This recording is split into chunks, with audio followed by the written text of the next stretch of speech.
Hi everyone, welcome back to SmugMug Live. This is episode 34. Thank you for joining us wherever you are in the world. You are welcome here for this episode.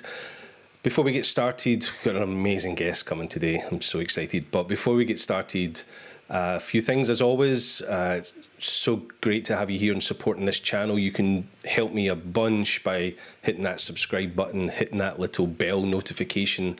That way you'll be notified whenever we release a new episode here on the channel. Got a live chat going during the live stream today. So feel free to get in there, give yourself a shout out. Let us know where you are joining from in the world. It's always great to see people giving themselves a shout out in the channel. And then, of course, at any point during today's stream, if you have a question for our guest, post that question in the chat window and I will make sure to feed that to our guest. Today's guest is a really, really dear friend of mine, someone I've got to know very well over the last few years, and someone we've spent a lot of time with at SmugMug and at Flickr. And of course, this whole channel, this whole episode is brought to you by SmugMug and Flickr. Our guest has been a Flickr pro for many, many years, and it is none other than the amazing self-portrait artist, Lizzy Gadd. Lizzie, are you with us? I'm with you. Hi. Hello, everyone. Hi, Lizzie. How are you? Good to see you. I'm doing good. Really good. It's hot here today. Where's here? Where's hot? Vancouver, Canada. Vancouver, Canada. So you're at home. I'm home. Yep.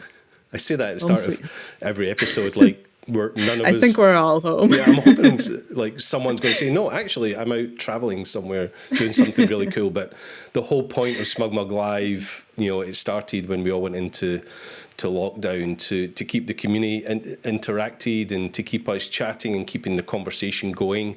So, we're all at home. But for you, home is one of the most beautiful parts of the world, right? It is. I feel super fortunate to be here. I love traveling, but if I'm going to be stuck anywhere, I'm really glad it's here. Yeah. Unfortunately, I've never been to Vancouver. And recently, a few weeks ago, we did a SmugMug Live with Gavin Hardcastle, who's also based up in Vancouver Island. And looking at his imagery, looking at your imagery, I have to get myself to Vancouver because it looks unbelievable. It is. You got to get yourself over here. Yeah. I'll show you my favorite places. The magical forest, the mountains, wow, the ocean. I know, I'm so fortunate. It's amazing. So fortunate to have all these people that are willing to show me around all these amazing parts of the world we talk about. So must make that happen. Goodness knows when. But at some point we might get back Hopefully traveling. Some point soon. Yeah. So for those people who are joining, let's see if we've got some shouts out. A few shouts out. Elizabeth Allred from, my goodness, I'm gonna destroy this name. Tyzenborough? Tyzenborough? Wow. Not sure. Can't help you there. Sorry, Elizabeth, I destroyed the name of the town you come from. Tyngsboro. Tynesboro. Emmy. Where's Emmy? Emmy, what state is Emmy? Massachusetts? Nice. I don't know. Forgive me. And then Joe is coming in from Suffern in New York. Suffering. Now there's a name. Man, there's some cool names in the chat today. I hope you're not suffering, Joe. And then Alejandro joins us. He's a huge fan of Lizzie's. Keep up the great work. Thank you. Cool. Stephen is joining us. He says he's from Wigan, a little bit closer to home here in the UK. But yeah, keep those shouts out, and more importantly, keep the questions, post your questions in the chat, and we'll get them to Lizzie today. So Lizzie, if someone doesn't know who you are, what's the elevator I would you describe yourself? Well, I'm a photographer from Vancouver, and I always feel weird saying this, but I specialize in selfies. But with an artistic spin. Like I like going out into the landscapes, hiking far out, camping in the backcountry, and just being in nature and creating self-portraits in these beautiful landscapes and trying to like tell stories through self-portraiture. Yeah, just trying to create work that makes people feel something and feel connected to nature. I love it when you say selfies. I mean, we just have to look at the images hanging behind you on your own wall to know that they're not selfies in the way that we would just take selfies on our iPhones. You're a self-portrait artist incorporating landscapes, and your images are absolutely incredible. And I've had the great honour to spend time with you while you've been creating those imageries. So I just love it when you say I take selfies. It must really confuse people. You make a living taking selfies? I always feel a little awkward, influencer? but I kind of love saying it as well because it just kind of catches people off guard. Yeah, absolutely. I take selfies. I never really show my face in my selfies, but I still take selfies. I'm loving it. Elizabeth wrote back in saying, yes, Massachusetts, you're correct, thank goodness. My geography is doing well. We've got Herman joining us from Argentina. Hi, Herman. Nice. Yeah, and a gentleman called Ian Wheeler is joining from Renfrewshire here in Scotland. Ian, we must be very close. For those of you that don't know me personally, I am based in Scotland. As you can probably tell, it's not the headquarters San Francisco accent by a long way, but yeah, it's a Scottish accent. So, was it last year we made the film? I can't remember. Yeah, over a year ago now. Feels like crazy. A long time ago. But for those of you that are, unfamiliar, you should be, because you're watching this live on the SmugMug Films YouTube channel. SmugMug Films is a project we have here at SmugMug where we feature our favourite artists and favourite photographers from all over the world. And we have, I think it's 6 years worth of incredible inspirational and motivational videos that you can watch here on this YouTube channel. And as we said last year, we made one with Lizzie, and it was one of the highlights of my career here at SmugMug, let alone just last year. It was such an incredible time. Please don't go watch it just now. Stay here watching the live stream. You can watch it afterwards. But just to give you a little bit of taste, I've queued up the trailer that we released for Lizzie's film, The Nature of a Self-Portrait Artist. I'll play that trailer for you now. I guess I'd call myself a self-portrait landscape photographer. Simply put, I hike out into nature, set up my camera, and I take selfies, but with an artistic spin, an ethereal twist.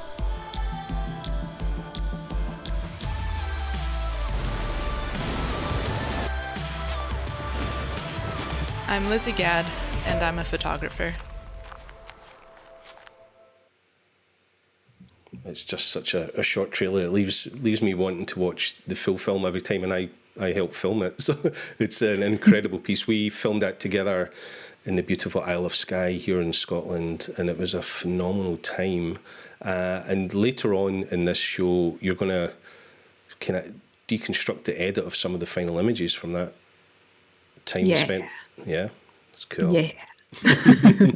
So stay tuned for that. We'll get into some editing, but I first came across your work on Flickr, of course. It was where we first met. But you've met pretty much your most important community of friends and other photographers on Flickr, right? Yeah, definitely. I joined Flickr 2007, however long ago that was, 13 years ago now. Wow. And yeah, the first couple of years I was just sharing photos of animals and nature. And it was around 2010 when I started connecting with other photographers on Flickr. A lot of them were doing self-portraits as well and doing these projects called 365 projects of self-portraits, taking a selfie every day for a year. And that kind of inspired me to try it as well. And I knew that to step out of my comfort zone or to grow as a photographer, I needed to expand my horizons and try different things. I didn't know what kind of photographer I wanted to be. I just knew I loved taking photos. So I took on that project. And in doing that, along with so many other people on Flickr, we all became really close and supporting each other and going to see each other's photos every day as we put them up. And now, my best friends to this day, I've made through Flickr over 10 years ago. And yeah, they're like family to me now. So I feel like Flickr has given me the community that I've always wanted, and I'm so grateful for that. Yeah, well, that's obviously what we love about Flickr, and one of the main aims of Flickr is Mhm. connection. Connection with Yeah. the genre that you love, the people within that genre, and just the wider photography community. So connection is really Hmm. important. For But sure. some of those people you mentioned, some of those dear friends, we're going to mention some names now actually, because Yeah. two of your dearest friends, we've spoke about, but we had Hmm. Joel Robson on this show already. He was Yep. a few episodes back. I was hoping he might join us today, but I'm not sure what part of the world he's in. I think he's home in Canada. Yeah, he's here in BC, In BC. just a mere 10-hour drive from me. Quick, go get him. I'm tempted to. Yeah, when he joined me on SmugMug Live, he was actually in England. He had been kind of locked down in England for most of the pandemic, but he's home now in Yeah, BC. But Joel is one of your dear friends, and he is. Lulu Lovering Hmm. is another dear friend. I haven't had Lou on the show yet. I'll need to try and make that happen at some point. But you do something very special together most years. I don't think we weren't able to do it this year, but Hmm. the three of you go to Peru. And tell us a Yeah. little bit about what you do in Peru together. So a few years ago, we all went to Peru together.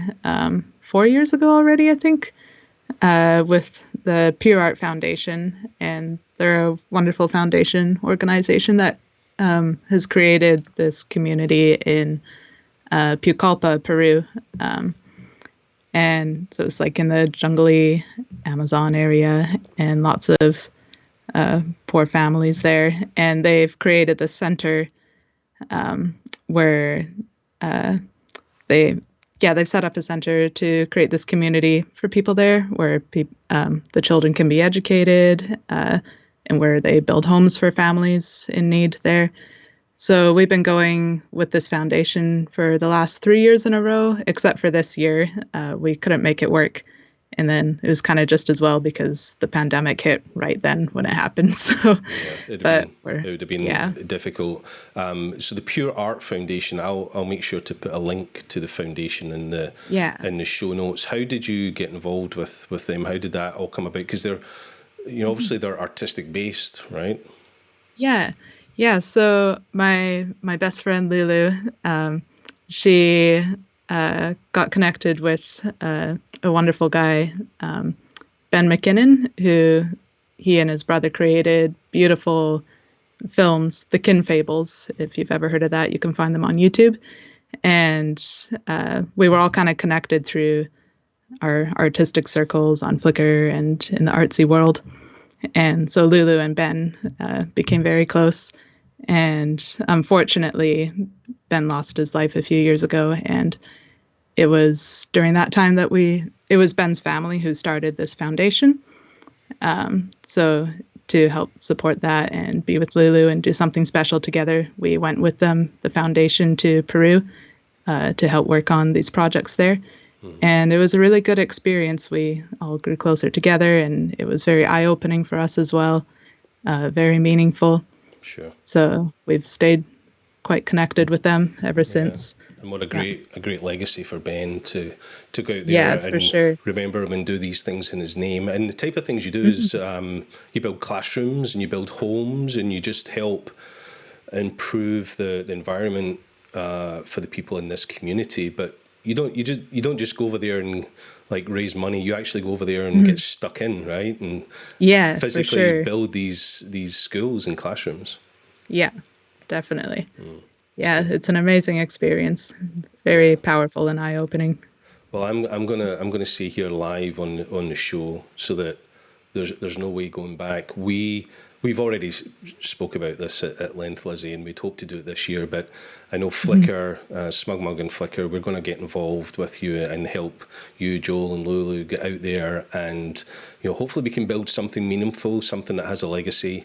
Yeah. You know, the idea is we maybe build something, you know, like a Flickr house or a Flickr home or a Flickr classroom or something that we can Yeah. get involved with. So I've said it Yeah, live that now. would be I've amazing. committed myself to do it. So It's gonna happen. it's definitely going to happen. But I think it'll be exciting to do that. And then, maybe we can get another episode with all three of you on here and see if we can have a Yeah. conversation deeper about the Pure Art Foundation. So I would encourage anybody listening to go check that out, and I'll certainly put the link in the show notes after we've finished chatting. Good. Plus, I want to go to Peru. It's just, man, there's all these places that every time I talk to someone on these shows, the list of places I need to go to gets longer and longer. So we need everybody It's a to be... special place. Yeah, we need everybody to be sensible and do the right thing so that we can get out of this pandemic. Yep. So Stay that home now. I You'll be can, able to get yeah, out later. I need to go traveling, folks. Let's be sensible out there. So, I wish we could just play the whole episode of the film. I'm itching to watch the film again now. But we spent a whole week in Skye, the Isle of Skye here in Scotland, getting up way too early in the morning and going to bed way too late, hiking the entire island, finding these incredible spots so that you could take a selfie. Yep. All for the selfie. All for the selfie. Why did you want to go to Skye? Skye, it's always been like on near the top of my list of places to visit. And I did finally get to go there very briefly the year before we went. I was there for, I think, one day, just one full day, which wasn't enough time, but it was enough to go. We went to the Old Manor store. That was like the only place that we stopped, and I was blown away by that. And after that day, I was like, okay, I have to go back. And then I guess, yeah, you were talking about doing this film with me, and I, being my shy self, kind of kept ignoring that request for a while until the year later. I was planning with a couple of good friends to do a workshop in Isle of Skye. We really wanted to go back there and needed a reason to go back there, so we thought to host a workshop there would be the perfect opportunity. And then when you found out and you requested that we do this video right before the workshop, and I thought, that would work out because I'm going to be in Skye anyway, so might as well do this video.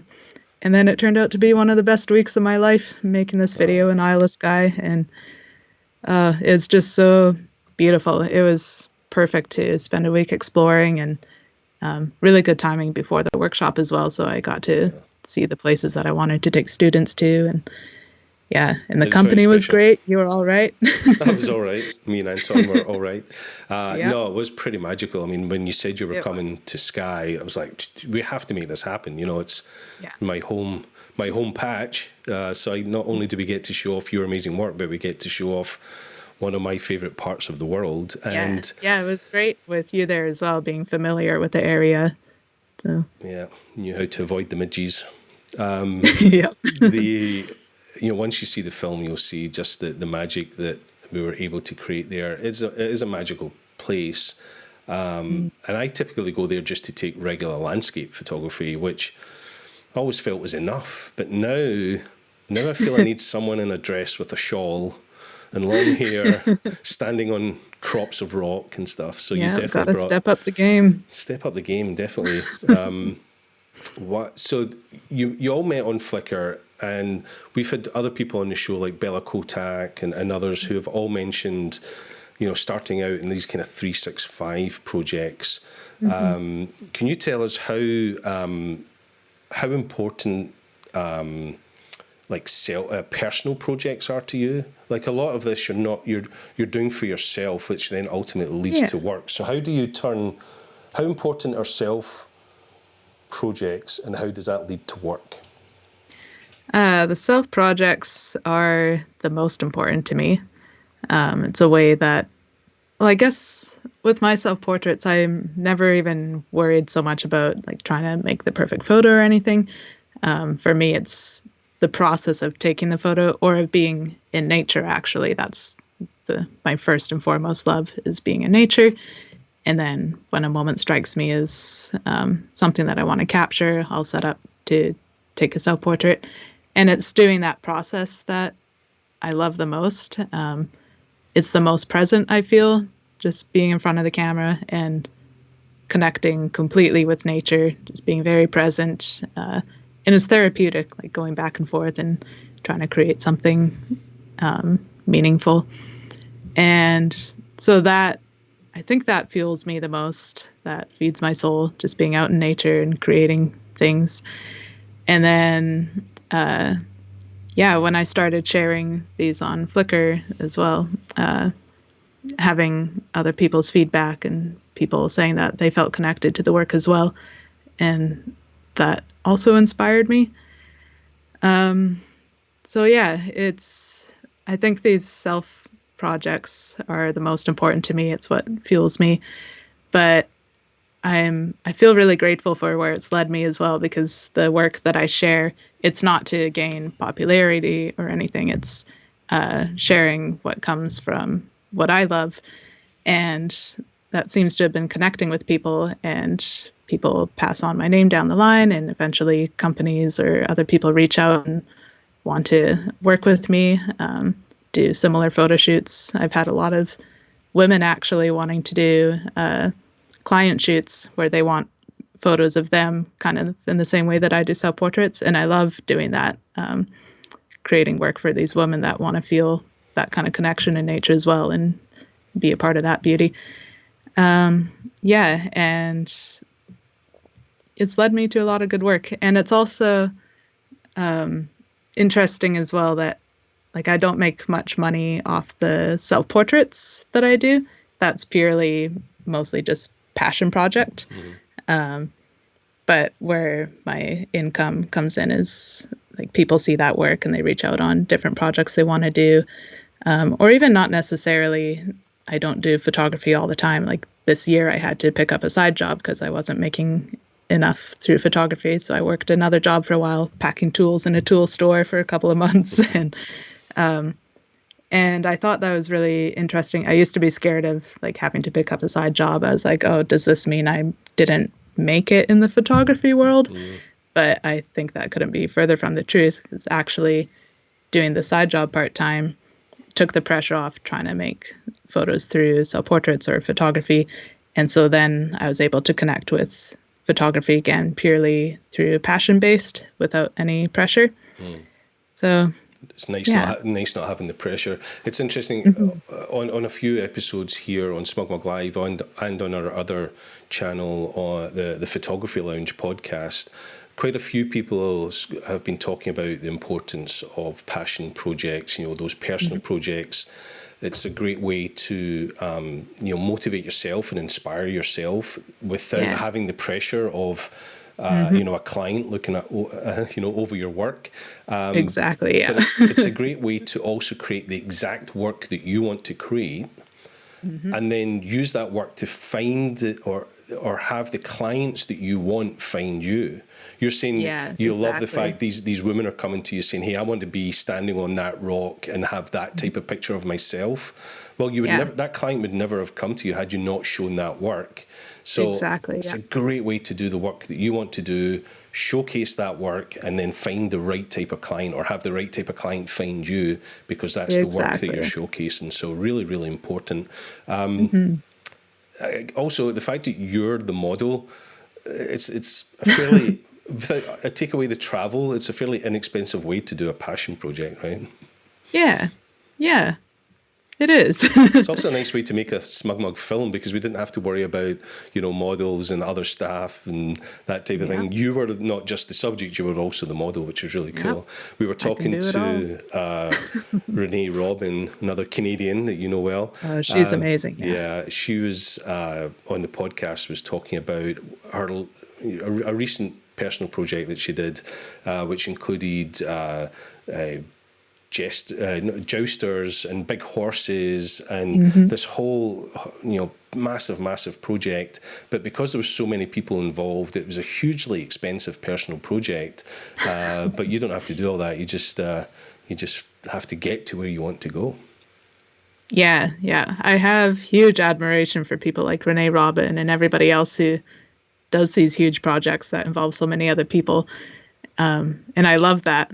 But then there's me. I think partially I've always been like quite shy and prefer to keep to myself. I'm, well, not even so much shy anymore. I'm just very introverted. And so for me, it's always been easier to just do things myself. When I was younger and first started self-portraits, I never even, like, the thought couldn't even cross my mind of photographing other people because I just like being alone all the time. So immediately when I thought about taking portraits, I was like, oh, well, it's going to have to be me, obviously. But yeah, I have huge admiration for people that do work with so many other people. And maybe someday I'll do that too. I do work with like a few people at a time, like my client shoots, but Yeah. they're small, and I like to keep it small and easy. I feel more comfortable and more at ease, and I just feel more connected with what's in front of me when it's either myself or one-on-one with somebody. That's just kind of how I roll, I guess. Yeah, that's good. And even Yeah. when we were together making the film, just the whole experience of being with you and the moment of taking the picture, it's all very calm and, you Yeah. know, in the moment. And, you know, I hate to say it, some ways quite spiritual, but and then all of a sudden you run away. Through the movie was mostly just about Lizzie running, because as soon as you set up your camera, she's running through the countryside to get to that Yep. spot. I'm going to ask people to start get the questions in. We have a question in already from Gary Munro, a good Scottish name. Gary's been on the channel a few times asking questions. He's from Peterborough in Ontario, Canada. Earth, he says. So. He's probably as close to me right now as he is to you, because he's in. Yeah, he's about halfway between He's us. exactly halfway. Gary, I think you're exactly halfway between both of us right now, because you're probably about. How far away from you, and how wide is Canada? Like, Takes about 5 hours to fly from Vancouver to Ontario, yeah, and it takes about 9 hours to fly from Vancouver to you. yeah. It probably takes me probably takes me 6 or 7 hours to get to there. So yeah. Well, let's Gary. We'll say you're halfway. Well done. You win a prize for that. I'm not sure what it is, but so Gary asks, why is the look of your photos look the way it looks? A lot of looks in there. What makes you say that's the look that I want? Your images, I think what Gary's alluding to is your images certainly have a look, a feel to them. And, you know, what is it you're trying to say? What is that look? I love that. Why do they look the way they look? That's a good question. Um, and I never really knew like what kind of style I wanted to do when I was photographing things. Like during my 365 10 years ago, all my self-portraits were very different, like totally different style every day. I didn't know what I wanted. I was just having fun experimenting. And it was the last week of that project that I started realizing that I enjoyed combining my new love of self-portraits with my first love of landscapes and nature. And it was the last day, in fact, day 365 of the project. I wanted to end it by going to a special place, one of my favorite nearby places, this lake in the mountains, and I would take my last self-portrait there. And I kind of thought, like, oh, my self-portraits, now that this project is over, this is probably going to be the last of that, and I'll go back to landscapes and animal photography. But when I was taking that last photo, everything was still. It was early in the morning. It was also minus 10 degrees Celsius, so really cold. And I walked out on these rocks into the lake and slipped into the lake at one point in my dress, just like in up to my knees. And my dress from my knees down kind of froze solid like cardboard. But I didn't feel the cold because I was so wrapped up in the moment. Everything was just so still. There was fresh snow on the trees, on the mountains, all around the lake. And when I was taking that photo, I don't know, it was like time just paused and it felt so special. And suddenly it clicked in my head, this is what I want to do. I'm not done with self-portraits yet. And I love this feeling of just being connected with nature right here, right now. And I want to capture that feeling. I want to continue to capture that feeling. So that day 10 years ago was when I guess I stumbled into the style that I have now. And since then, it's slowly developed over the last 10 years even more. And how my photos look the way they look. I don't even know how I've developed this well, maybe once we style. start editing some of your images, we can there might be some secrets in there. But how incredible it was, the 365th day of that project, that you felt everything aligned and it all clicked together. Yeah, it's weird when I think about it. Like, so many people want to, when they're starting out in photography, they're like struggling to find their style. And well, when I joined Flickr in 2007, it took me 3 years of being serious about photography to actually find what was, I guess, mine in the photography world. But throughout those 3 years, I never really thought of myself as stylist or anything. I just loved taking photos and experimenting.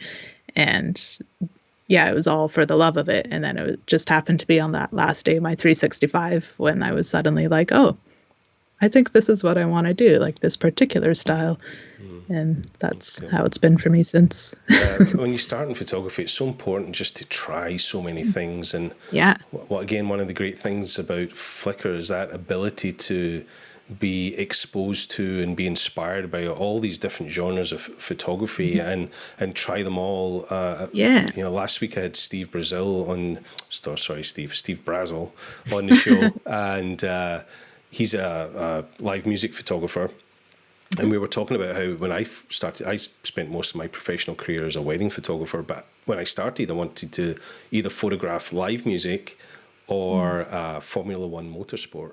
That was my goal. That was what I wanted to do for a living, was photograph that. Ended up having a hugely successful career as a wedding photographer once I realised that actually that's what I was best at and that's what I really wanted to do. So you got to try them all. You got to try all the different things. Do. Yeah. Before we get to some of your images, a few questions here. Elizabeth Aldred asks, I have some experience doing my own self-portraits, but how challenging is it to set up the camera for shoots? Do you use a remote to make it easier? That's a great question, because one of the things I was lucky to experience was how you do it all. And it's actually pretty simple. You don't use a remote. Yeah, it's pretty easy. So I always have my tripod, my camera, and sometimes I have a remote thingy that I plug into the camera, my intervalometer. But I also found out this year that my camera has a built-in intervalometer, so I've been using that lately. But basically, I find the scene that I want. I set up the tripod in my camera. I figure out where I'm going to stand in the photo. I'll focus on that area. I usually like to shoot with a wide open aperture. That gives the photo a dreamier feel for me. I like to have the background kind of blurred and the foreground out of focus as well, and just have the focus nailed on where I'm going to be. Usually, not always, but so I set that up. And a lot of people ask me how I focus where I want to go. My favorite answer is when I'm at home with Pepper, my dog, who comes with me on all my adventures. I have him stand in the spot where I'm going to be, and I focus on him. And then I'll lock that focus onto manual so it doesn't change. And then I'll swap places with Pepper so that I'm in focus in the photo. When I'm traveling, though, it used to be hard to focus on exactly where I wanted to be. I'd have to choose a rock or a stick or something and put it there and try to focus on that. Now it's pretty, after years of practice, I can kind of nail the focus on the first try, lock it into manual, plug in my intervalometer, or use my built-in camera intervalometer. And I'll set that to take a photo. Usually one photo every 3 seconds is about my favorite. So once that's set up and I just hit the shutter button to start, then my camera will take a photo every 3 seconds while I walk out in front of the camera. I can strike up a whole series of poses. I could take 100 photos. Usually one photo out of 100, I turn out kind of semi-graceful looking and not like a total dork stumbling around. And then I come back and turn it off. And so I just have a whole collection of photos to choose from. I love how you said walk out in front of the camera. I've never seen you walk anywhere. She runs everywhere, folks. So that's true. I never really thought of that. I do tend to run. You don't use a remote because a lot of times you're quite a distance from your camera. So the camera's just constantly running every 10 seconds or so. It's taking a picture. So you obviously have hundreds of pictures that you just delete because it's taking pictures while you're still getting to where you want to be. Yeah. When I was first starting with self-portraiture, I did use a remote, and it was so frustrating because it was one of those little remotes where I couldn't go more than 10 feet away from the camera. Yeah. So it was like actually faster to use a self-timer and just book it for 10 seconds as far in front of the camera as I could go. Maybe that's where I picked up my running away out into the... And you get some exercise. That's good. And also, like, holding a remote in photos, I always had to try to hide it and not show that in photos. So as soon as I figured out that intervalometers were a thing where I didn't have to actually hold a remote, I could just let it stay with the camera and let it take photos on its own.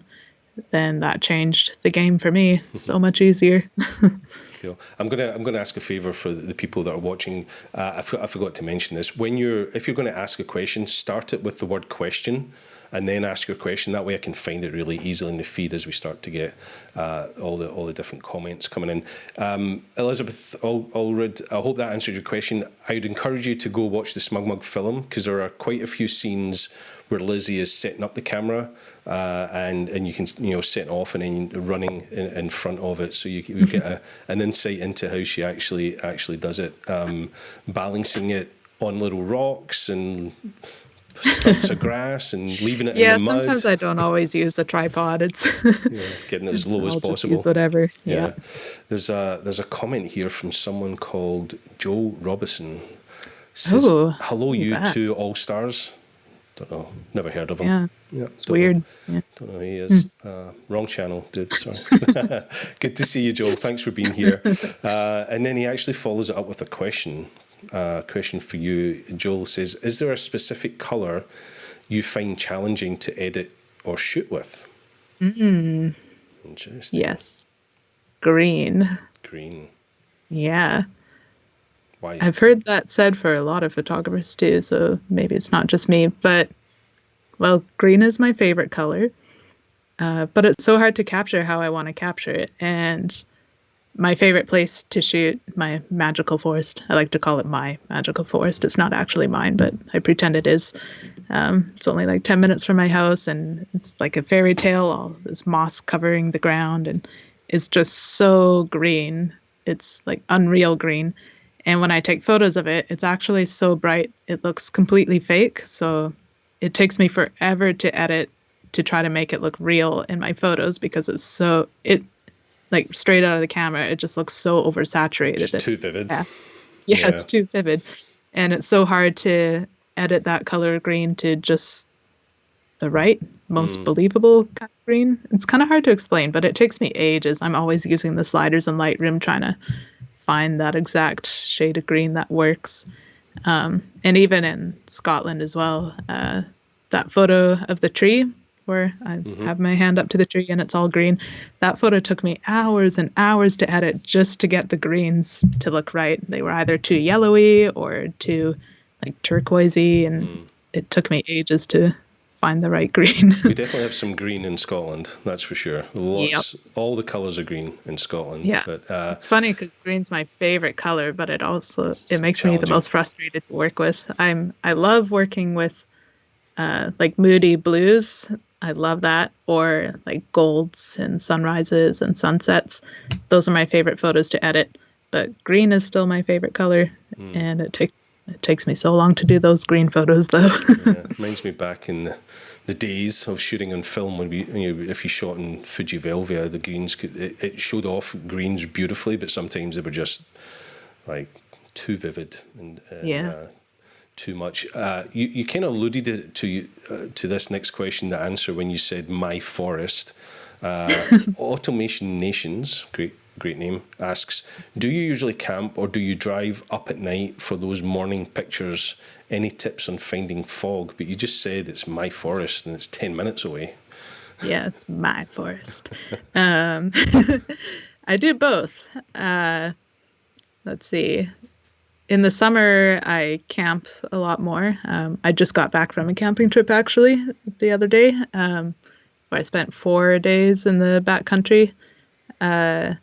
And I love doing that in the summer, where I can go like way out into these beautiful landscapes and set up camp there, and then just be ready for when the fog rolls in or when it's rainy. my favorite weather is rainy weather, which I got on this camping trip because I always know that there is light on the other side of the rain, and at some point it's going to come through, and it's that moment when it's like the mixture of rain and cloud and sun that creates all this epic fog, and I love that. So yeah, going also like often I'll camp like just little overnighters around home. There's so many mountain trails to go on, and like a couple of years ago, I got one of my favorite photos you might have seen walking out into the snowy field with all the fog kind of opening up in this valley below me as the sun's rising. And that I spent a night camping in the snow, and it was just completely socked in fog for the day before hiking in. I had no idea what my surroundings looked like, but the next morning I was just waiting and ready, and it all opened up, and it was incredible. But also, I do a lot of just waking up early in the morning and trying to go to the location, my nearby locations. I have my magical forest and my magical lake in my magical mountains in Golden Ears Provincial Park next to my home. And then right next to that park is also some trails that go through fields around Pitt Lake area. And both these places can be really incredible, especially in the fall and winter months. Fall is my favorite though, because you always get that fog, or if it rains a lot, which it does in Vancouver. And when I watch the weather forecast and I know the next day is going to be sunny, that's when I go out, because if it rains the night before and then starts to clear up overnight, the ground is damp, and because it's clearing up, this fog is going to rise up from the ground, either on the lake where I like to go or in the fields where I like to go. So I get out there before sunrise as the fog is all coming up. And then as the sun rises and it hits that fog, it just kind of expands and makes everything bright and gold. And if I'm in the forest, the fog will roll through the forest and create those magical sunbeams. So yeah, I don't know. I guess that answers your question. That was a long That's cool. You got lost in the moment there. That's a shame. You mentioned it rains a lot in Vancouver. That's such a shame. It never rains here in Scotland. So it's pouring down today. Absolutely pouring down. Another few shout outs in here. Carmen says, greetings from Venezuela. Thank you for joining from Venezuela. Here's an interesting question. Kathy Tam asks, was the image... hi Kathy. I think I know this. Yeah. Was the image of the Kwarang a composite image? So the Kwarang is one of the kind of most famous spots in the Isle of Skye. Incredible rock and hill formation on the Isle of Skye in the north part of the Isle of Skye. But it wasn't a composite, right? No. Yeah, I can walk you guys through a bit of the editing process on that one shortly. It's a great lead-in to maybe start looking at some of these images. We've been talking for so long that maybe it's time. They're all looking at the images behind you, saying they're amazing images, but maybe you could start sharing your screen. We could have a look at some of these images in your edits. You're going to be using Lightroom today? I'm using Lightroom.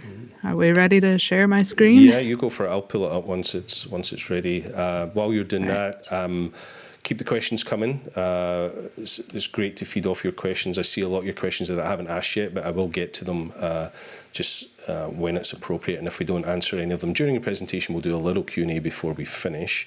I'm going to pull up your screen if you're ready. Yeah. You can see you hunting through. Trying to find that photo of the Kwarang. Aha. Okay. I'll show you guys. Is my screen visible? It is. Could you close the left-hand pane, the navigation pane? You know, the little tab. There's a little tab just to the very right, the very left of your screen. Yeah. See if it just enlarge. Yeah. Just try and get the picture as big as possible for everyone. Yeah.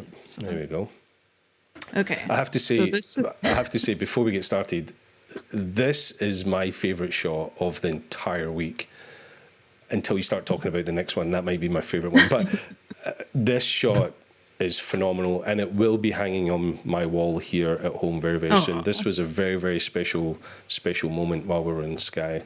It's incredible. Yeah. Thank you. I'm honoured. All right. So this is the original photo, and I'll show you guys the final photo. There's a few changes and I definitely made it moodier and bluer, and the dress stands out. So this one, just wait a second for that to load up. It's kind of blurry right now. There we go. There we go. So I think this is the final photo anyway. This is the one I have here. But I'll kind of show you what I did. So there was a few changes that I made. Like in this original one, you'll notice that my head is kind of in this line of this mountain in the background, and I didn't like that. That was distracting to me. Yep. So the biggest change I made in this photo was I brought this over to Photoshop. I do most of my editing in Lightroom, but if I need to move anything, which I rarely do, but in an instance like this, I will. All I do is I go to Photos, I go to Edit In, I go to Adobe Photoshop, and I won't do that now because it's going to slow down my computer a ton and I won't be able to show you guys. But basically in Photoshop, I'll use the clone tool to kind of bring up this part of the mountain. I'll make it higher above my head, and it's pretty time consuming because I have to kind of carve it around my head. But then you'll see. Well, it took millions. It took millions of years to make the hillside. So spend a little bit of time manipulating in Photoshop's not a big deal. Yeah. So you can see. Yeah, you just stretched up a little my bit. head now, and that just feels a lot better to me. It's not so distracting having that line cut right through my head. But wait, I'll show you guys a little bit of how I edited this. So I'll bring up my, whatever you call it here, History. my history. Yep. Yes, that's the word. Usually when I first start out with photos, I tend to underexpose all of my photos because I love working with the darker, moody colors. And I find that works better if I always underexpose slightly. So first thing I do is I will bring up the exposure so I can see more what I'm working with. And then I bring down the highlights so I can bring back some of that mood in the sky. I usually bring up the shadows a bit as well. And then after I get kind of the lighting where I want, the darkness and brightness, then I start working with the temperatures and colors. So you can see, well, that temperature didn't do much. But you'll see I go back and forth a lot. With the skies, I tend to use like the graduated filters. See, this is without. Once I added that and then brought down the exposure on the graduated filter, that helped with the sky. And that you can find here. And basically what I just do is I draw down like that, and then I'll take the exposure down, and that's like way over dramatic, but this shows my point, what I do. So that'll just darken the sky while keeping the rest of the photo light, like so. Now I'll just get rid of that, go back to the original here. So yeah, I'll play around with that a bunch, and you can see I brought this graduated filter quite down. It's quite dark, and I didn't like how it made the top half of me a lot darker. So what I do in this case... Cuts right through you because it's right on that line then. Yeah. Yeah. So how I fix that is I will select that filter. Then I go to brush. And then I click erase. And then you can see I can adjust my brush sizes here. This looks about right for now. So I can erase that filter wherever I want, which I'll do on me by dragging this up. Oh, so you can see it's making me lighter here already. So I just kind of paint that lightness back into me. And I'm not going to do a very good job right now, but when I take my time with it, it looks a lot better. So, yeah. So there's nothing like being pressured to edit live on a live stream using a mouse and stuff. True. I'll go back to the original so my history comes up again, so I remember what I did. There we go. So where was that? Brush stroke.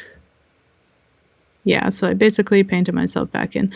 Then I usually like to add a radial filter, which it's kind of like the graduated filter that I added at the top, except this radial filter, it shows you, it's like a circle. So I like to make the middle brighter, the outside darker. So it's kind of like adding a vignette. Yeah, just really focus the attention on the area that you Yeah. want to. And then what I usually like to do is in the center, I'll make it a bit warmer, or I'll update the contrast adjustment. Let's see if I did that here. Yep. So you can see I made the outside darker. And you can change the shape of it as well, as you can see what I did here. So I stretched it out a bit so it looked a little more normal. I guess everything was too dark, so I brought up the exposure some more. And I kept updating that graduated filter and working on the shadows around it. So I just do a lot of little things. It's all a big experiment for me with every photo. Every step that I take is just experimenting. And I'm constantly going back and forth, and undoing things and redoing things and trying new things. And it takes me usually a few hours to edit one photo. Takes me a long time to figure out what I'm exactly happy with. So basically I experimented with that a lot. And then let me get rid of this circle for now. Then I start working with the colors. When I think I've got the lighting right and what I want, then the colors are what I work with. And let's see, with reds. Yeah, so you can see with my dress, I like to try to make it stand out more because my dresses are not actually that pretty and they're quite faded after years of use. And this dress, in fact, is actually part of my bed sheet that I've sewed onto the bottom because it was getting too raggedy and shrinking every time I put it in the wash. My dresses are not very pretty, but I can change that in Lightroom. So by doing that, I go to the red because this dress is red, and I can start adjusting. See, I can make it more pink, more orange, or try to make it as red as possible. I can bring up the saturation on that, make it super red and stand out. I can bring up the luminance or bring it down, but I prefer to bring it up more.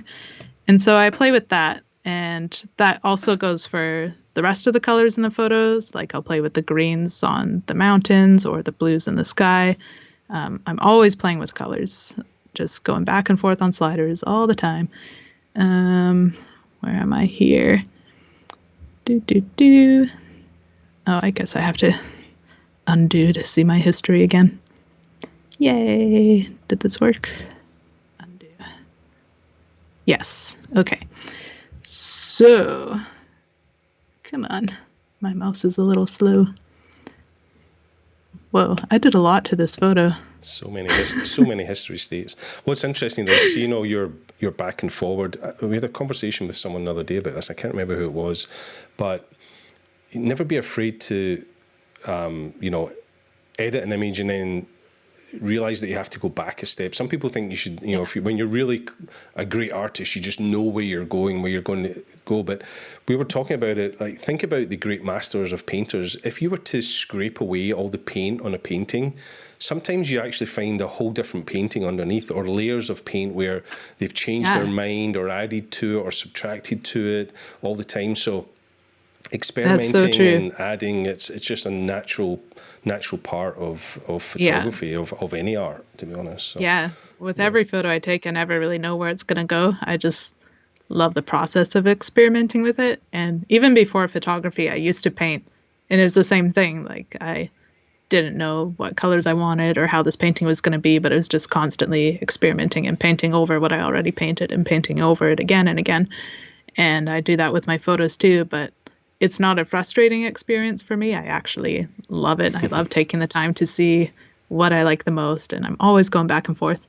So you can see after I worked a little bit on the reds in my dress, I started playing around with like the greens. I'll just kind of go through quickly here. I don't know. Oh yeah, you can see I kind of faded the greens a bit. I started playing with the highlights in the photo. A lot of this looks kind of ugly to me right now, but it was all just playing, and I was playing with the shadows as well. And see, I didn't like that, but it's all part of it. I always go through the colors that I don't like just to make sure I don't like them so that I know what I do like. Right. And you can see the highlights and shadows here. I play with that all the time, like the shadows I didn't like, so I'll bring down the saturation on that. That's more what I like, kind of green, but I'll undo that so I can get back to my history. So yeah, playing with all these colors. Eventually, I started getting to colors that I like. Yeah, you can see in this upper left-hand corner, I went super red for a moment, didn't like that, went back to green. And I started, adjusting here. I'll bring up this one. Okay, so now the colors are starting to look more like what I like. And this is all just purely experimenting with the highlights, shadows, and these colors here. Then I started adding brush strokes. And the brush strokes, that looks bad right now, but that was just the beginning. This is a big part of what I like to do in my photos, which I just call painting. It reminds me of my before photography days of painting. I like to paint more colors or darkness or light into my photos in specific areas. So let's see. You can see, wait. It's interesting. Okay, so I'm going to interrupt because a lot of folks say in Lightroom you can't really dodge and burn like you can do in Photoshop, but that's basically what you're doing here with painting lightness and darkness. What I'm doing. It's all dodging and burning is. You can see my adjustment brush that I'll click here. So this one, you can see that area where I've been painting, and all I did was bring down the exposure there because I wanted to darken this valley area. And I just added a lot of brush strokes. Like you'll see here, I added one over these rocks to kind of darken these rocks here. I added a whole bunch. I've brush stroked my dress. Well, not there. I made this part of the rocks brighter. See, I go back and forth. I made them darker, then I made them brighter. I never know what I want. And then sometimes with the brush strokes as well, I use the dehaze option, which is here, and it makes it look foggier, like in this valley. 1 second. There, it's kind of foggier, a little lighter, but foggier. So I play with that, bring down the exposure, but make it foggier. Because I love that element of fog in my photos, just kind of blurring it out more. And then it makes it look moodier, and it brings more attention to where I am in the photo. So you're not so distracted by the landscape, I guess. So I played around with that in the saturation because it looks quite dark there. That looks a little better. So yeah, it's all just constant playing, trying to line up the colors to match the rest of the photo. Look at all these brush strokes in my history here. So yeah, I brush stroked so many of these rocks in the right hand side. Burning in dodging all the rocks. Yep. So just lots of that, just experimenting. Wow, I did a lot of brush strokes. I cropped my photo a bit. Yep, so many brush strokes. So basically, after playing with all of that, I eventually got to about this. And then, so I knew at this point I was nearing the end of my photo. So then I would just play with like some of the highlights, just try to fix any or tweak any little thing that I thought needed tweaking. You can barely see now differences. So I guess I made the sky a little brighter here. My computer is really lagging now. But basically that's how I edit. And then so you really are painting, that it's a real artistry to it. It's not just editing an image. You're painting light, tone, darkness, warmth, I think that painting is the biggest part of my editing process. It takes the most time, and I think it adds the most to my work as well. It just gives it a painterly feel, and it really brings in the colors and lightness and darkness where I want it to be. I paint with all these options, the highlights, shadows, whites and blacks, although I left those out this time, dehaze, saturation. I'll paint with everything and the temperatures here. And it just takes hours of going back and forth and seeing what colors match with what and how I like things. And then once I get this photo, like this is basically how I wanted it, all the colors and everything look fine. Then I brought it, like after I finished all of this, that's when I brought it over to Photoshop and changed this so the line wasn't going through my head. And then that was that. Yeah. Cool. That's a great image. Well, thank you for sharing all that. After all that, it wasn't the image Kathy was talking about. Sorry, Kathy. Oh, no. No, it's fine. It was great. She was actually referring to the tree that sits in the valley in the Kerrang. So when you hike up to the Kerrang, or if you drive to the car park at the top and walk along the path, there's a little gully, a little ridge in the side of the hillside that has this tree in it. So she was asking if you'd compensate. It was a composite. Here, I'll show you quickly. I won't walk you through the whole editing process, but I'll show you the before and after of that. But if you watch the film, you'll see Lizzie actually running out onto that tree. It's not a composite. She literally walks out there, right to the edge of the cliff. Yeah. And so we hung back with the cameras and the drones and. Yeah. I think this one, or was it this one? This was the before. This is the raw file, the original file. So you can see that's real. And then I also shot around it. Like this one, I went slightly to the left. And then where are my other photos? I'm very disorganized with my photos. Oh no, go back. What did I do? Oh, yeah. And then I shot more to the right to capture this part of the grass that was going up and over the side there. And basically, once I had those photos, and I also shot kind of like up above to get more of the sky as well. So I think I took like 5 photos just kind of surrounding all the area that I wanted in the photo. So what I do, I won't actually do it right now, but I'll just kind of show you. I would select all the photos that I wanted in that. So say that was like these photos. And then to stitch them all together, I would just go photo merge. I think that was it. Or edit in. Oh yeah, edit in. And I would go merge into panorama in Photoshop. I think that's what I usually do. And then that just takes the photos into Photoshop and you can automatically stitch them together, which I did, and that gave me this photo. So you can see I have the side and everything, although this is the edited version. When I brought it back from Lightroom, it looked like, or from Photoshop, it looked like this. So this is all those photos stitched together. So yeah, this is all the real scene. Yeah, and then you can see in my history here, I did a whole lot of cropping trying to get that right, and a whole lot of editing those dang greens. Yeah, this was one of the longest photos that took me to edit. There's definitely a lot of green at the Kerrang and the Isle of Skye, that's for sure. But there's a great image. Again, watch the film. You'll see her setting up the camera. I think, in fact, when you're setting up the camera for that image, that's where you say, "I'm literally sitting in shit." Yep, I was. Yeah, and then we set up the camera, and then you run out there onto the edge of that cliff, and what you don't see behind that shot is me and Anton and all the film gear, the cameras, the drones, and it wasn't quite as ethereal as it looks there. There was a lot happening at that moment as we were filming, and as I say, flying drones, but it's a beautiful part of the world. Yeah, sure is. It's funny, Gary and Kathy both commented while you were editing that last image that they'd learned something new. Gary says, I'd learned something today, and all the time I've used Lightroom, I never saw that you could brush out the mask.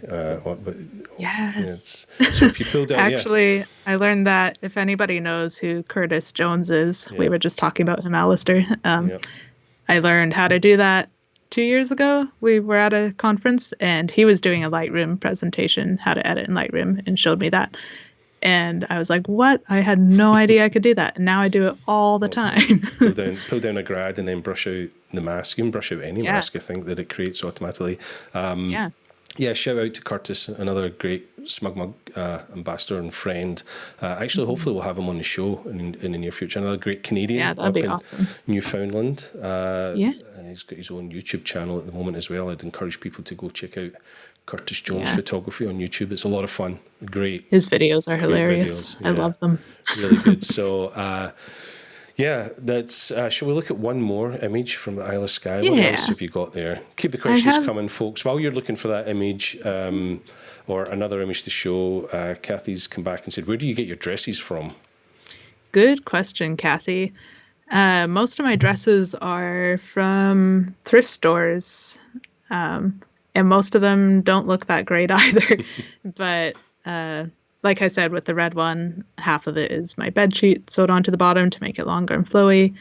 But it's very rare that I'll go out and like buy a new dress because I really beat up my dresses when I take them out to nature. You They're use covered and in abuse them, grass right? stains.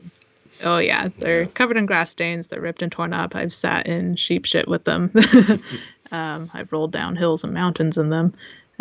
They're not pretty up close, but when I'm going through thrift stores or hunting for dresses, I try to find something that, first of all, I know I won't feel bad getting dirty. So it doesn't matter if it already looks bad.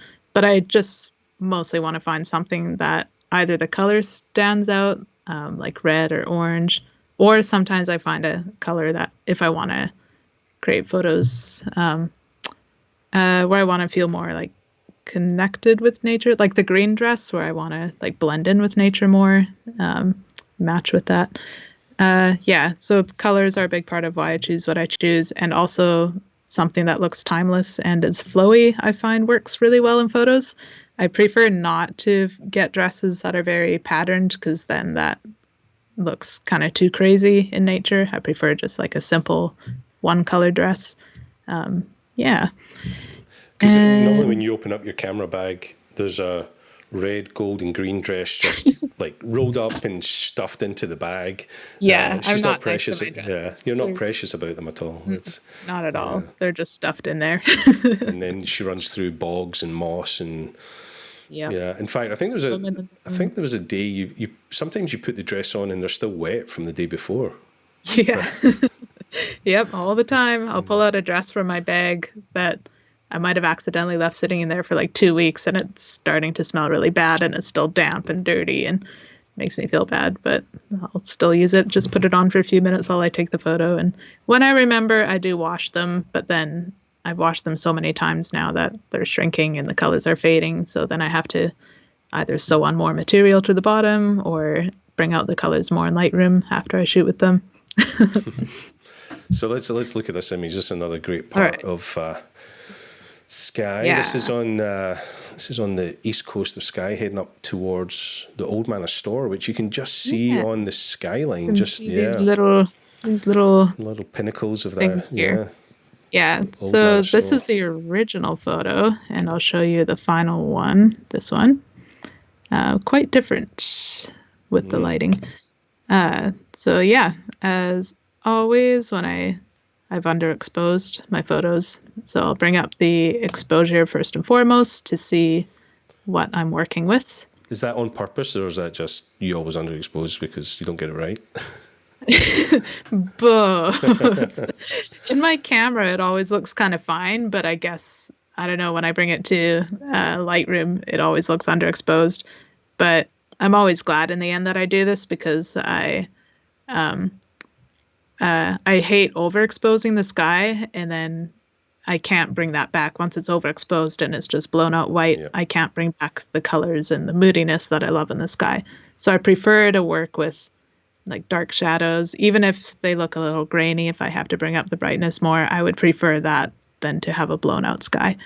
So I usually always underexpose slightly. Usually not as much as this, but I can't really tell. But this in my was a bit of a camera. rush. This setup, because like This was, any typical Scottish landscape shoot, the light changes so quick. We were actually heading for the Old Manor Store, the pinnacles on the ridge there, and suddenly the colour started going off in the sky, and we were just like, find somewhere, and we pulled over at this loch and ran down, jumped some fences, ran down to the water's edge, and then you found a composition and did your thing. yeah, this was super rushed. Yeah. Yeah, but I whipped out that tripod and camera and started taking these photos because the light was changing so fast. The sky was such a nice pink color, but it was getting brighter and brighter, and we were losing that. So I had to be quick. So yeah, brought up the exposure, then brought down the highlights or did I? Yes, I did. To bring back some of that sky color. Apparently I paste settings a lot. So obviously I worked on a pinkish photo before and then copied those settings and pasted it into this. I was trying to, before I edited, or before I brought this in, before a thing, I was trying to figure out what I did in between or for the paste settings, but I don't know. But yeah, so you can see over here in the temperatures, I made it warmer. Like, okay, this is the original. So I wanted to make it warmer. Yep, that's looking more like how I liked it. I really wanted to go for pink in this photo because the sky was pink and I wanted to draw that out to its best potential. So I worked with that. Hold on. I'm going to undo so I can get back to my history. Yeah. I added some vignetting around here. What else did I do here? I brought up the shadows a lot because I guess after I pasted they were quite dark, but I like to bring up those shadows to make that more visible. Okay, undo that so I can get back here. Oh, come on. There we go. I also, let's see, oh yeah, highlights are a big thing, especially when I'm doing sunrises or sunsets. I love to make the highlights more pink. So usually like it starts out like that. Or yeah, I guess that's still pretty pink, but I brought that up more just to, I don't know, just makes it kind of better in my opinion. I don't know. It's so much back and forth. I don't even know what I did with this photo. You made it amazing. That's what you did. Oh, thanks. Yeah, I played with a radial filter. Did I? I don't even remember that. Adjusted the shadows more because it was too dark for me. Then it was too bright, so I brought them back down. See, more back and forth. La la la. Played with the shadows again. Oh, okay. So I did a activate invert mask.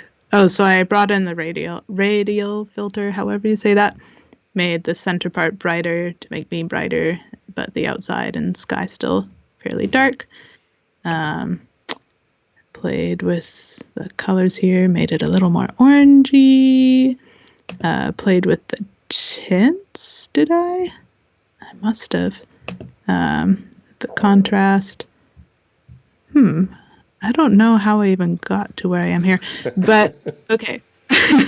But you'll see there are a few things that were still distracting to me. Like there was this little dot here floating in the water. I don't know what that was. Maybe a duck, maybe a boy. Yeah. And then this line here that I assume was a rope that was attached to this boat. Mm-hmm. And I wanted to take that out.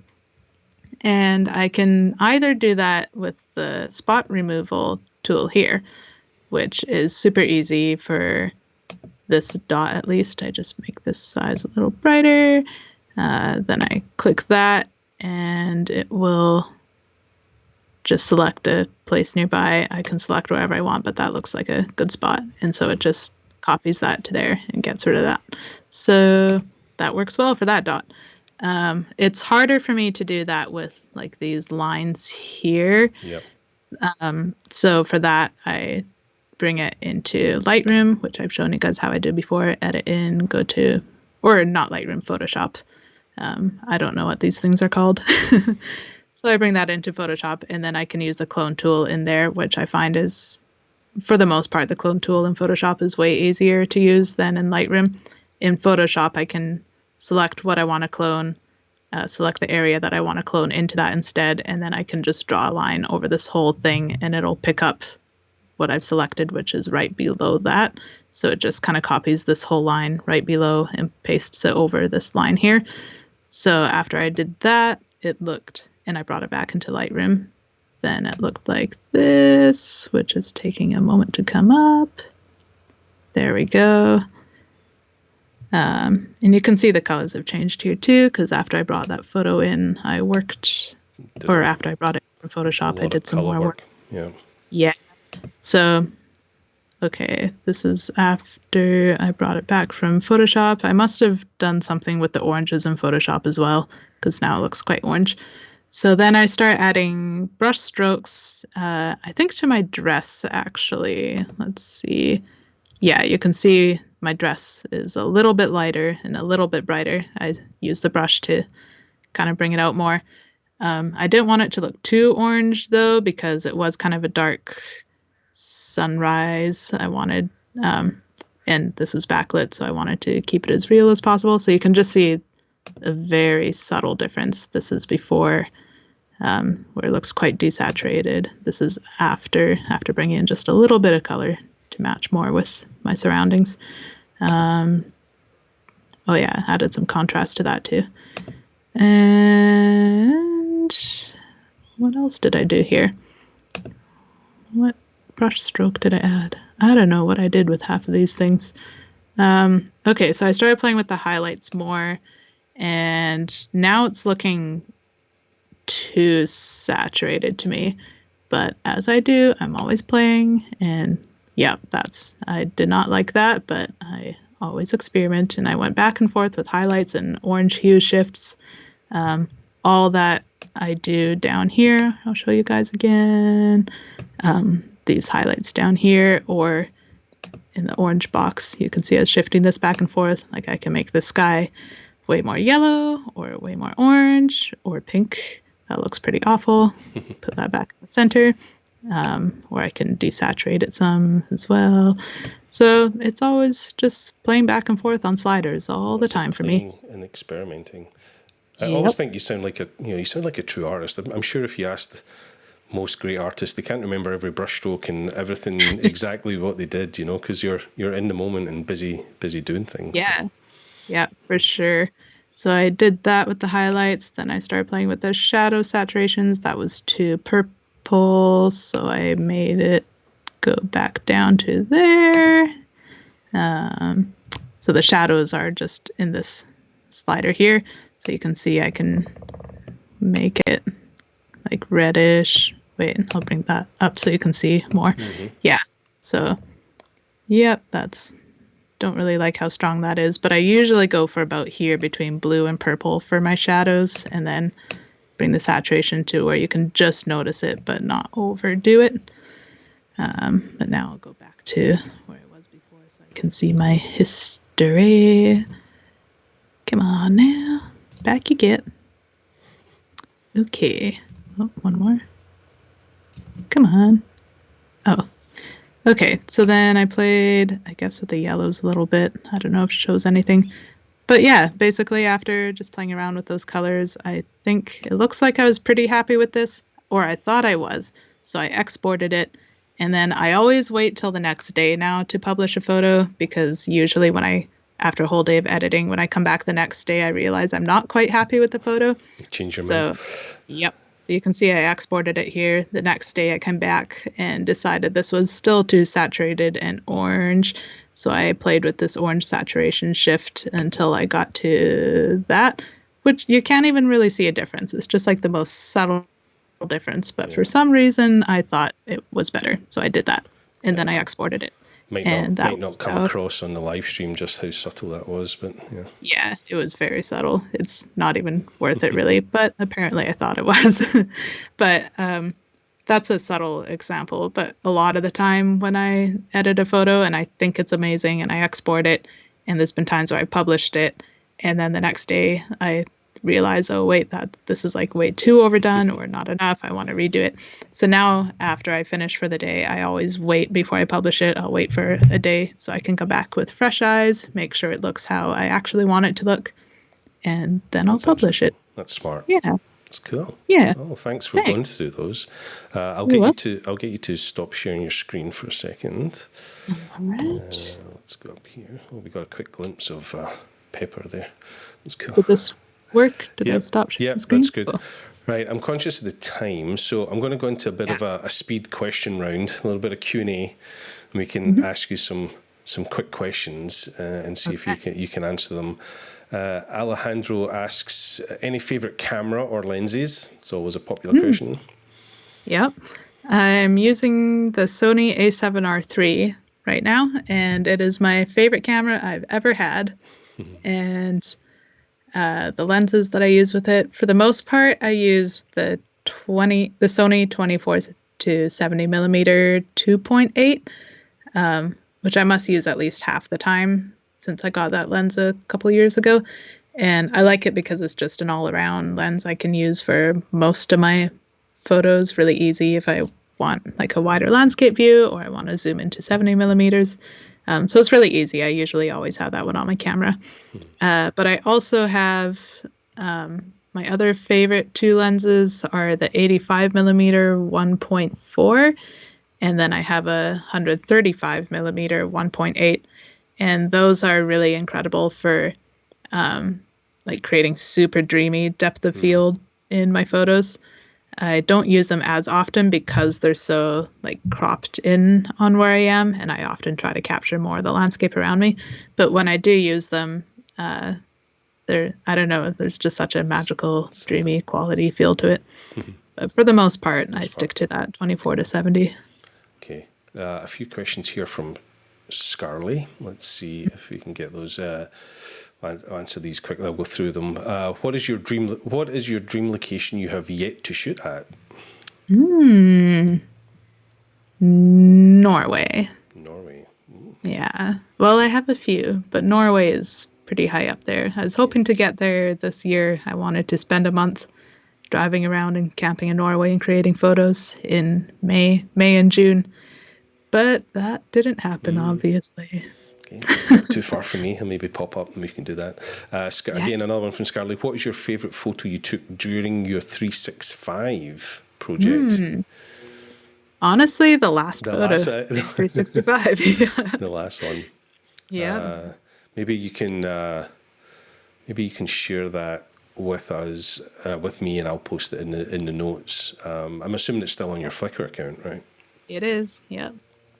Yeah, everything's still on my Flickr. If you ever want to stalk my Flickr and see my old photos, see how far I've come as an artist, maybe it will inspire you or it will embarrass me.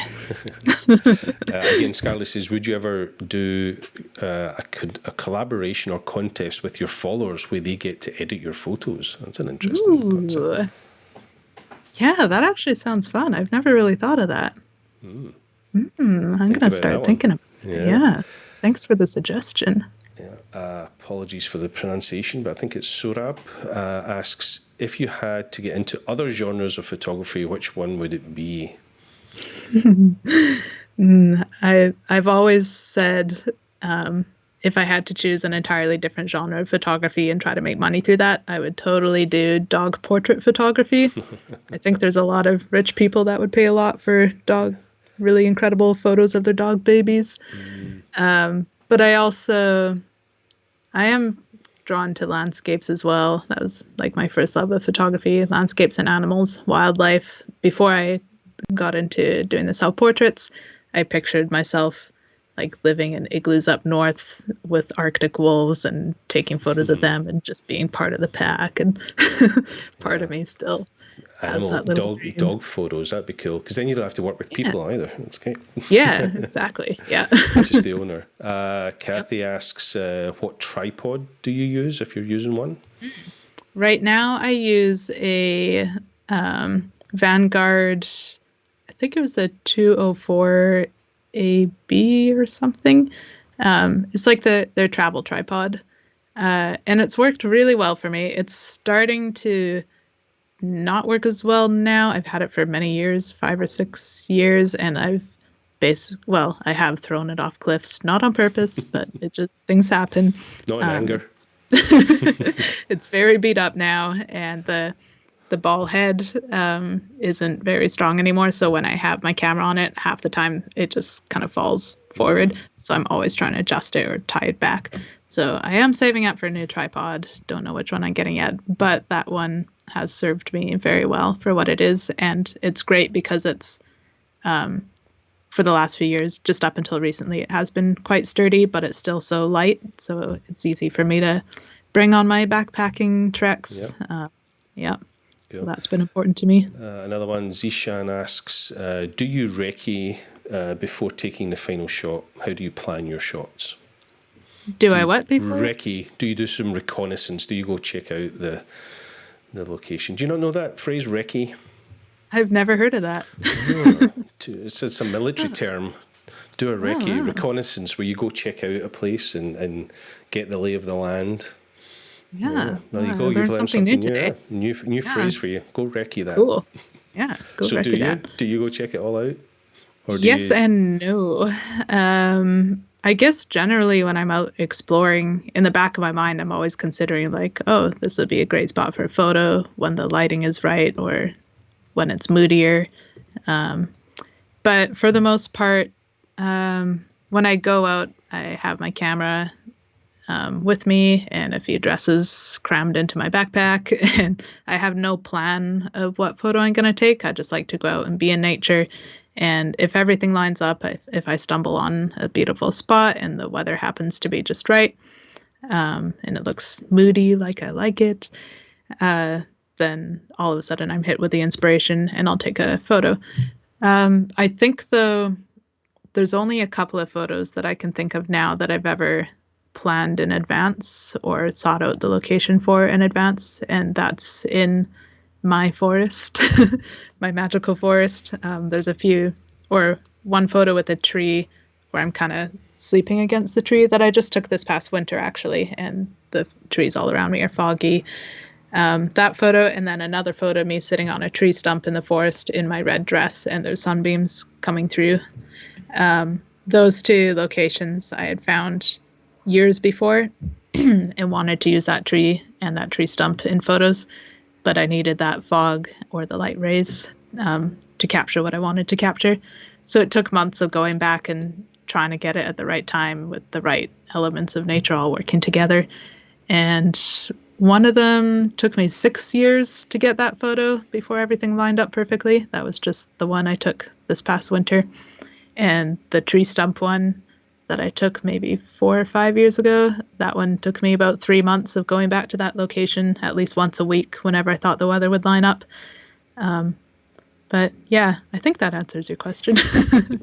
I get lost in the moment thinking about these places. We're an hour and 30 minutes into this show, so I think I'm going to wrap things up. I'm going to one last question, just because it's such a great name. Dragoon Douche, I think it is. Dragoon Douche asks, Lizzie, have you ever had an assistant, or is it all about being alone? Mostly it's about being alone. I find taking these photos is my time to think or not think, just be in nature. And for me, it's like my time that I really like. However, I've never had an assistant. Maybe one day I will. But I do also enjoy going out to these places with either friends or clients or other people that I'm shooting with.